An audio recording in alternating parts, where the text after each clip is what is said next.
Well, good afternoon, everybody. Welcome to the ENF press conference on I Am Tommy. I'm Janice Atkinson. I'm a UK Brexit MEP, and I led the demonstrations on Saturday against Tommy Robinson's incarceration.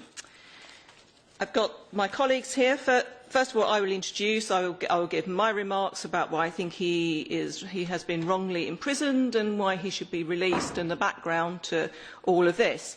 I will firstly say that we can't comment actually on the trial at all, so please don't ask the questions, because that still is sub judice in the UK. I've got my colleagues here speaking. I have Nicolas Bay from the Front National as co-president, who will be speaking after Marcel de Graaf, who is co-president of the ENF and leader of the PVV in the ENF, and then followed by Mr Gerald Vannemans, who is co-vice president and also leader of Vlaams Belang. And then we'll be taking journalist questions afterwards. So what happened? Last Friday, Tommy Robinson was arrested and sentenced all within 5 hours. He didn't have access to his own lawyer. Within 24 hours, I arranged a free Tommy Robinson march. Thousands came to Whitehall.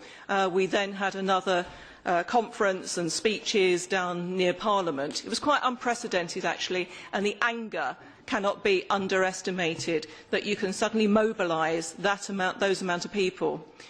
Next Saturday, there's going to be another demonstration, this time in Manchester, in the north of England. And again, the Veterans for Britain will be there, the Football Lads Alliance. And then Tommy himself has asked for a demonstration to take place on the 9th of June, again, in London. It will be huge. There is a groundswell of feeling about this arrest, incarceration. We've had lots of support. We've had support from Trump's son in the US. We've had support from Canada, Australia and Germany. And in Australia and Germany, he's even been offered political asylum, for which I thank my colleagues.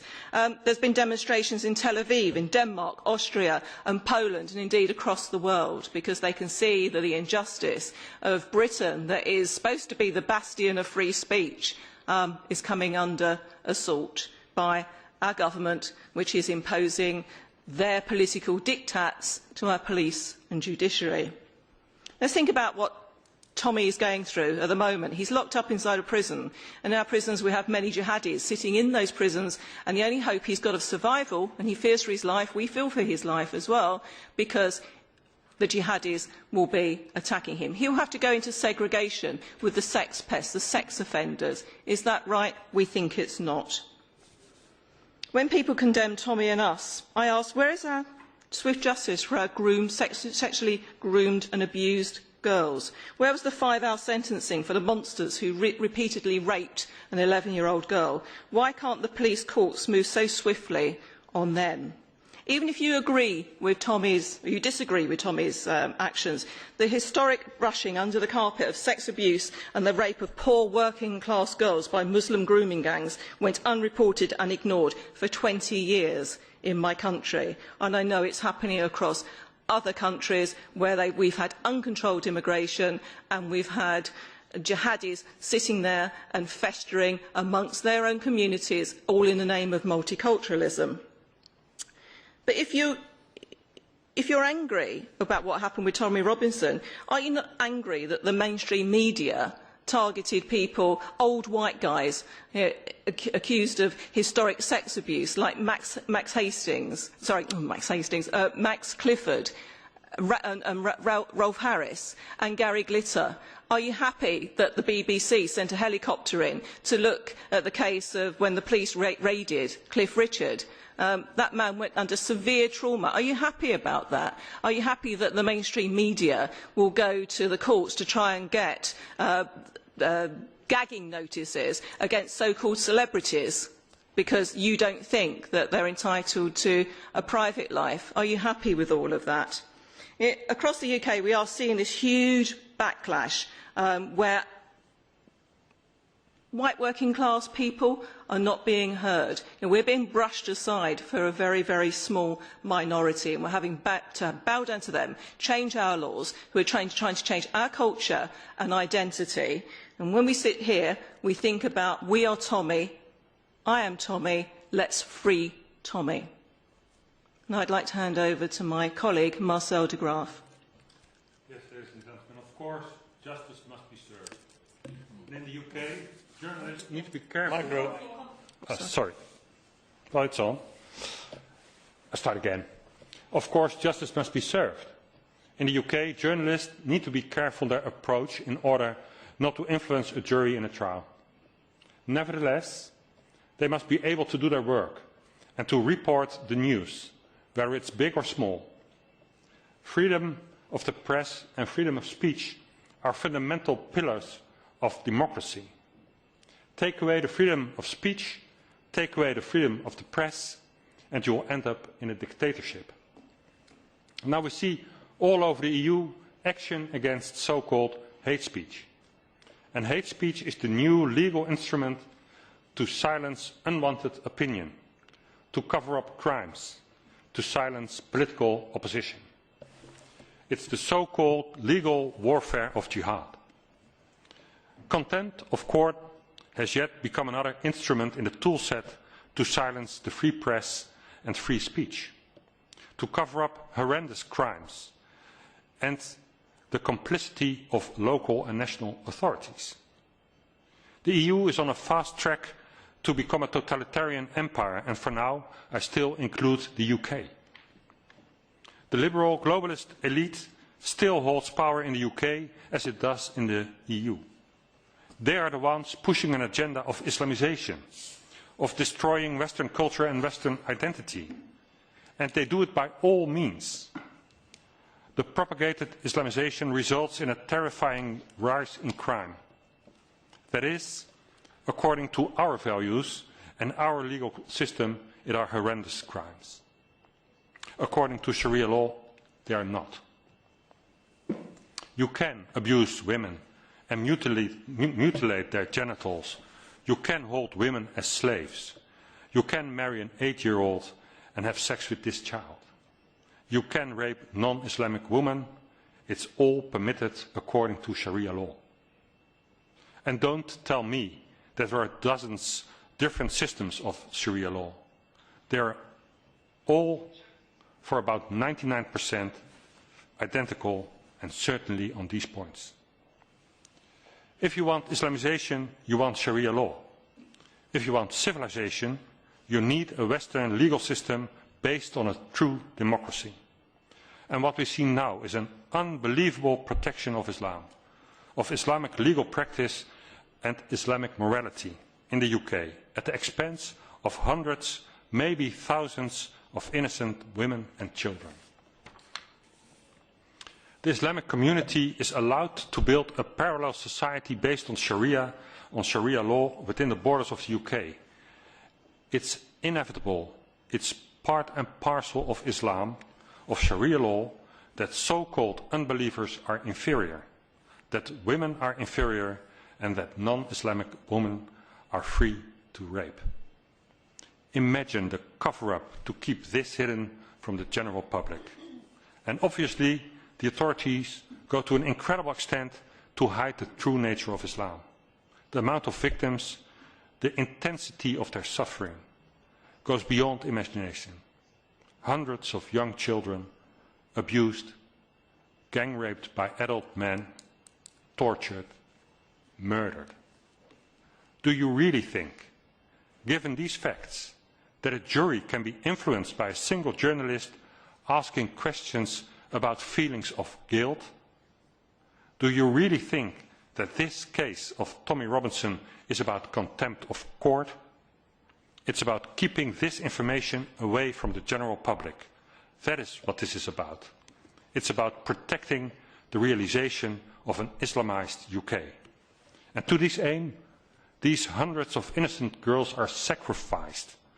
To this aim, brave men like Tommy Robinson are sacrificed, and as the Islamization propagates, the number of sacrifices will rise. There will be a rising death toll of terror attacks, rising abuse of Jews and Christians, more suppression of the fundamental freedom of free speech. The establishment is silencing the voices of those who unveil the truth. Kevin Crean left a bacon sandwich outside a mosque, and the court sentenced him to a year in prison because this was considered as an act of terror. He was found dead within 5 months. Imagine the risk for Tommy Robinson. His life is in danger. He is a political prisoner. Tommy Robinson was denied a fair trial. Putting him in jail is like putting him on death row. His crime? Exposing the truth. Any government that imprisons journalists because they report the inconvenient truth is totalitarian. The imprisonment of Tommy Robinson is incompatible with the rule of law, with Western values, with fundamental human rights. Tommy Robinson must be released immediately. Thank you very much, Marcel. And Nicolas from the Front National and co-president and leader of the Front National in the UK.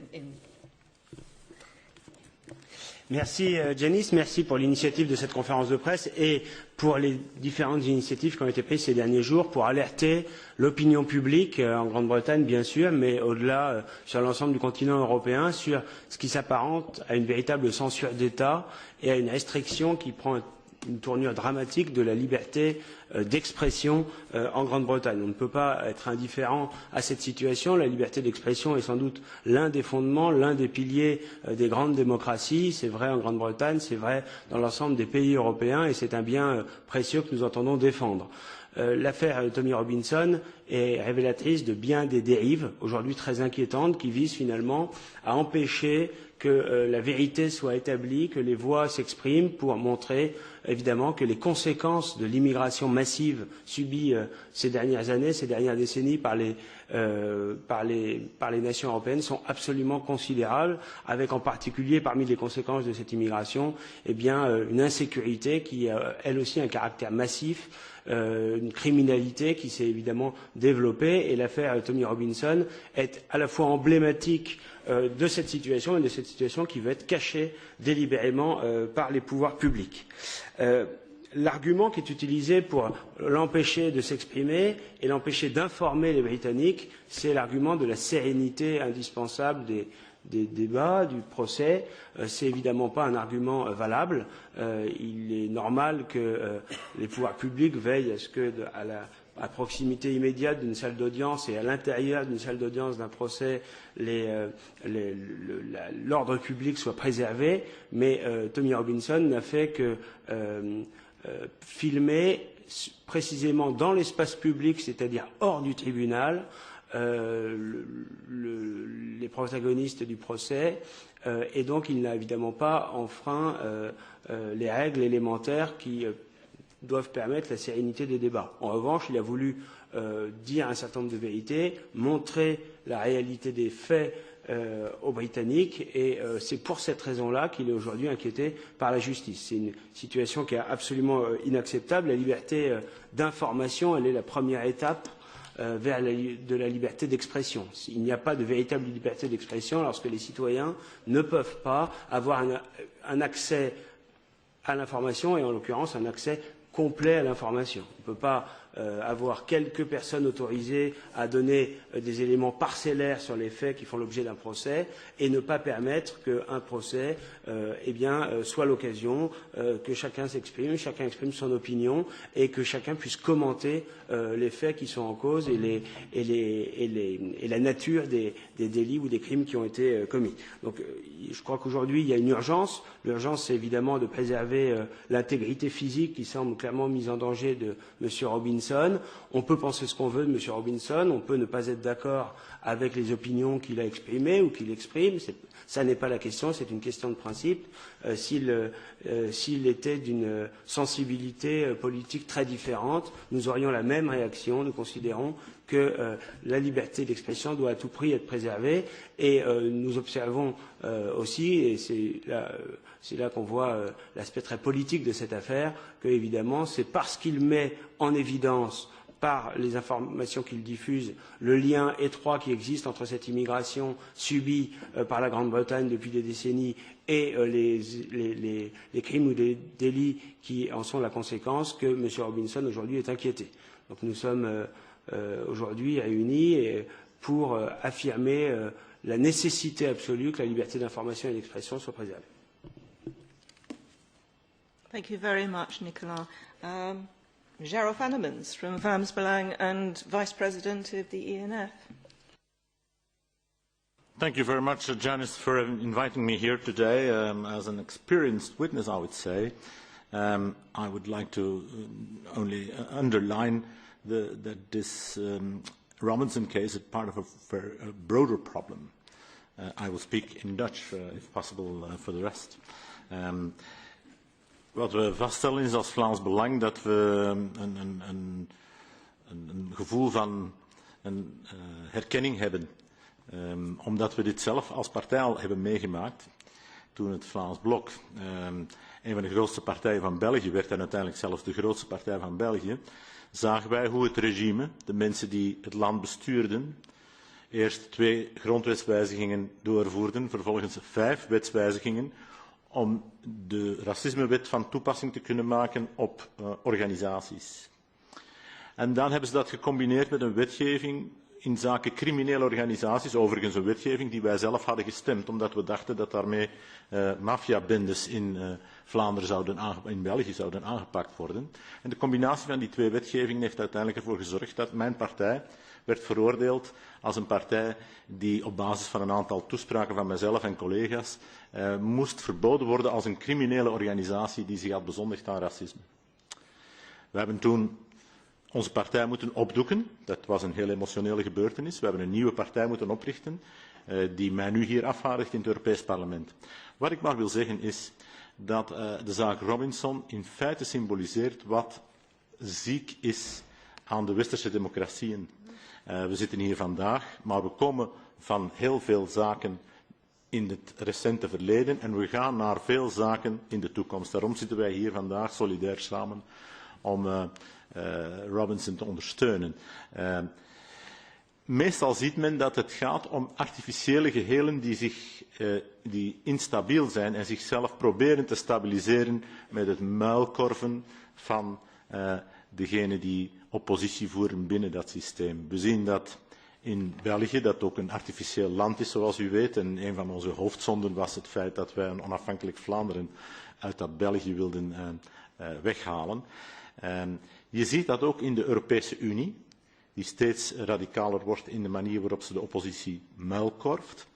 En we zien dat ook in de manier waarop de Europese Unie en de westerse democratieën proberen de oppositie te muilkorven die zich keert tegen een ander artificieel verschijnsel, zijnde de input of de immigratie van moslimmigranten, die niet als een natuurlijk proces kan worden voorgesteld, die op een promotionele manier van over heel de wereld, het lijkt wel alsof de Europese Unie alleen maar moslims hierheen haalt. Dat is zo onnatuurlijk dat men het alleen kan verantwoorden door de oppositie uit te sluiten. En dat zijn allemaal artificiële gehelen die zich die onnatuurlijkheid van hun bezigheden proberen te compenseren met een dictatoriale aanpak van de oppositie. We zitten dus in een veel breder spectrum. We zijn de oppositie, ja natuurlijk, tegen een regime en een systeem dat zich niet overeind kan houden zonder ons te muilkorven. We zien dat Merkel daarmee begonnen is, ook in zaken sociale media, die de klassieke media konden als een alternatief omzeilen. We zien dat Merkel meteen begonnen is als eerste, niet toevallig wellicht, met heel zware straffen, onmenselijk zware straffen op te leggen aan Facebook, aan Twitter en dergelijke, wanneer ze niet meteen zelf spontaan zogenaamd racistische of niet aanvaardbare boodschappen zouden schrappen. We zien nu dat Macron heeft beloofd dat hij die wetgeving zal volgen. We zien ook dat de Europese Commissie dat soort wetgeving heeft geïntroduceerd. Dus die kleine vluchtweg die we hadden van de sociale media is ook al opnieuw in gevaar. En dit alles maakt ons niet erg optimistisch voor de manier waarop het in de toekomst mogelijk zal zijn om dit systeem, dat tot heel radicale middelen bereid is, om dat systeem op de juiste manier in een democratische geest ook te gaan blijven bekritiseren. We zullen daarvoor heel wat energie nodig hebben en we zullen zeker solidariteit moeten betonen met collega's zoals Tommy Robinson, die aan wie men nu probeert te doen overkomen, wat ons eigenlijk allemaal ooit te wachten staat of al gebeurd is, zoals in mijn geval met mijn partij en zoals in zijn geval. Dat is natuurlijk een red line. Een gevangenisstraf is zeer symbolisch, daarom zijn we hier ook vandaag, omdat dat tot ieders verbeelding spreekt. Dat is ook de reden waarom ik u dank om mij de gelegenheid te hebben gegeven om hierover te spreken. Dank u. Well, thank you very much, colleagues. We appreciate it so much in the UK. We might be leaving the EU, but we're certainly not leaving Europe. And you can see what's happening with our opposition, with the opposition that we have when they're trying to prosecute Marine Le Pen for sharing jihadi images, and they're trying to prosecute Geert Wilders because of his views and exposing what's going on. I'll hand it over to the journalists now. If you can state who you are and what journal that you represent, and then we'll try to answer your questions. Sir? Thank you. David Carretta, Radio Radicale, Italian Radio. En français, c'est une question à Monsieur Bailly, c'est à propos des dépenses du groupe EFN qui ont été contestées par l'administration du Parlement européen. Je voulais vous demander deux choses. Premièrement, on a lu sur le Canard enchaîné et sur la presse italienne qu'une des factures pour laquelle vous avez demandé le remboursement, c'est pour des dîners qui ont eu lieu à Paris. On a lu entre Madame Le Pen et Monsieur Salvini. Je me demandais si vous pouvez confirmer ou non leur présence de Madame Le Pen ou Monsieur Salvini. Et plus en général, si vous avez une réponse par rapport aux contestations que le Parlement européen a fait. Merci beaucoup. Je vais vous répondre très brièvement. Ce n'est pas du tout le sujet qui nous occupe, ça vous a pas échappé, mais enfin, puisque vous posez la question, je vous réponds bien volontiers. Sur l'information, enfin sur la fake news, en l'occurrence du Canard enchaîné, c'est totalement inexact. Ni Matteo Salvini, ni Marine Le Pen n'étaient présents à ce repas. Et d'une manière beaucoup plus générale, nous avons déjà eu l'occasion de nous exprimer sur ce sujet. Il y a deux aspects. Sur les dépenses qui nous ont été contestées sur 2016. Pour l'essentiel du montant, ça concerne des interprétations des règles d'appel d'offres que nous avions effectuées en 2016 et qui étaient différentes de celles du Parlement européen. Depuis, à partir de 2017, nous nous sommes rigoureusement conformés aux interprétations du Parlement et il n'y aura plus aucune difficulté de cette nature sur nos comptes des années postérieures et notre bonne foi n'est pas en cause. Et s'agissant des quelques dépenses qui sont considérées comme litigieuses, on nous oppose le règlement qui a été établi, le règlement financier du groupe qui a été établi à partir de 2017, en vigueur à partir de 2017, pour les comptes de 2016, ce qui n'est pas logique juridiquement, puisqu'il y a un principe de non-rétroactivité qui fait que les règles qui ont été édictées au sein de notre groupe, qui sont d'ailleurs plus restrictives que les règles générales du Parlement, sont évidemment applicables à partir de 2017 et donc n'étaient pas appliquées en 2016. Voilà, donc nous avons eu l'occasion de le dire devant la Commission du contrôle budgétaire et nous aurons l'occasion de le dire également auprès du Bureau du Parlement. Any relevant questions? Thank you for coming.